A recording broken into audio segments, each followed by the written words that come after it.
देश कोरोना से जंग लड़ रहा है, जिससे रोज हजारों लोगों की मृत्यु हो रही है और हमारी सरकार चाहती है कि हम विवादों में फंसे रहें। कोरोना से सभी का ध्यान भटकाना चाहती है।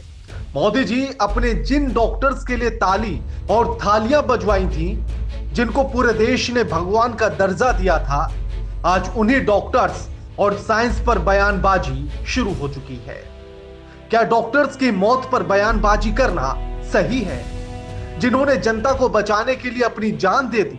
इंडियन मेडिकल एसोसिएशन पर योग गुरु रामदेव के बयानबाजी से पूरे देश के डॉक्टर्स को ठेस पहुंची है, जिस पर इंडियन मेडिकल एसोसिएशन ने एलोपैथी के खिलाफ अपमानजनक बयान देने के आरोप में योग गुरु बाबा रामदेव पर आईपी एस्टेट थाने में शिकायत दर्ज कराई है।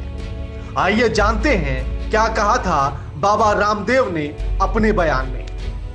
बाबा रामदेव ने कहा था कि एलोपैथी एक ऐसी स्टूपिड और दिवालिया साइंस है जिसमें पहले हाइड्रोक्सीक्लोक्विन फेल हुई, फिर रेमडेसिविर फेल हो गई, फिर इनके एंटीबायोटिक फेल हो गए, फिर इनके स्टेरॉइड फेल हो गए, प्लाज्मा थेरेपी के ऊपर भी कल बैन लग गया और मार्कविन भी फेल हो गया, और अभी बुखार के लिए क्या दे रहे हैं, वो फेविफ्लू भी फेल हो गया है। जितनी भी दवाइयां दे रहे हैं। कोरोनिल के विवादित सफर की शुरुआत। मोदी जी ने कोरोना काल के दौरान आपदा में अवसर वाली बात कही थी, जिसके फलस्वरूप बाबा रामदेव ने आपदा में अवसर तलाशा और लॉन्च कर दी कोरोनिल। उस दिन से ही कोरोनिल विवाद में है।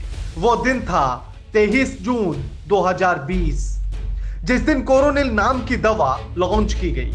रामदेव ने दावा किया था कि कोरोनिल कोविड-19 के इलाज में 100% कारगर साबित होगी, लेकिन आयुष मंत्रालय ने दवा के विज्ञापन पर रोक लगाते हुए कंपनी से इसके क्लिनिकल ट्रायल और रिसर्च आदि का ब्यौरा देने के लिए कहा। रामदेव की कंपनी पतंजलि कोरोनिल के ट्रायल और रिसर्च पर कोई ब्यौरा नहीं दे पाई, जिसके बाद उसको बैन कर दिया गया।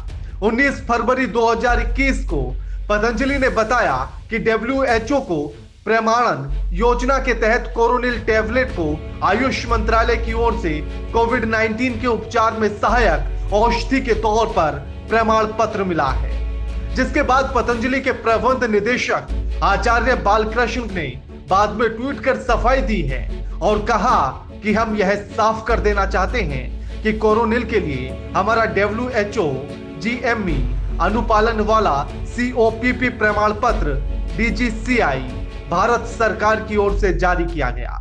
यह स्पष्ट है कि WHO किसी भी दवा को मंजूरी नहीं देता है। WHO विश्व के सभी के लिए बेहतर भविष्य बनाने के वास्ते काम करता है। कोरोनिल को लेकर केंद्रीय स्वास्थ्य मंत्री डॉक्टर हर्षवर्धन पर उठे सवाल। कोरोनिल इस दावे के साथ लॉन्च हुई थी कि कोरोनिल से कोरोना वायरस का सफल इलाज किया जाएगा। पतंजलि की कोरोनिल को आयुष मंत्रालय और विश्व स्वास्थ्य संगठन ने प्रमाण पत्र दिया था, जिस पर इंडियन मेडिकल एसोसिएशन ने हैरानी जताते हुए केंद्रीय स्वास्थ्य मंत्री डॉक्टर हर्षवर्धन से सवाल किया था। पूरे देश के लोगों के लिए झूठ पर आधारित अवैज्ञानिक उत्पाद को जारी करना कितना न्याय संगत है। साथ ही IMA ने स्वास्थ्य मंत्री से पूछा था कि देश के स्वास्थ्य मंत्री होने के नाते किसी अवैज्ञानिक उत्पाद को जारी करना ठीक है? क्या आप इस कोरोना रोधी उत्पाद के तथा कथित क्लिनिकल ट्रायल की समय सीमा बता सकते हैं? जिस पर स्वास्थ्य मंत्री ने मौन धारण कर लिया।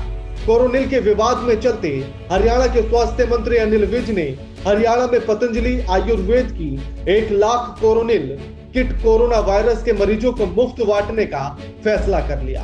मुफ्त क्यों बांटी जानी है, यह एक बड़ा सवाल है, जिस पर हरियाणा के स्वास्थ्य मंत्री अनिल विज ने कहा है कि कोरोनिल किट की आधी लागत पतंजलि और आधी हरियाणा सरकार के कोविड रिलीफ फंड ने वहन की है। यदि कोरोनिल इतनी कारगर है कि सरकार कोविड रिलीफ फंड का पैसा खर्च करके कोरोनिल किट बनवा रही है, तो कोरोनिल के ट्रायल और रिसर्च का ब्यौरा पतंजलि क्यों नहीं दे पाती?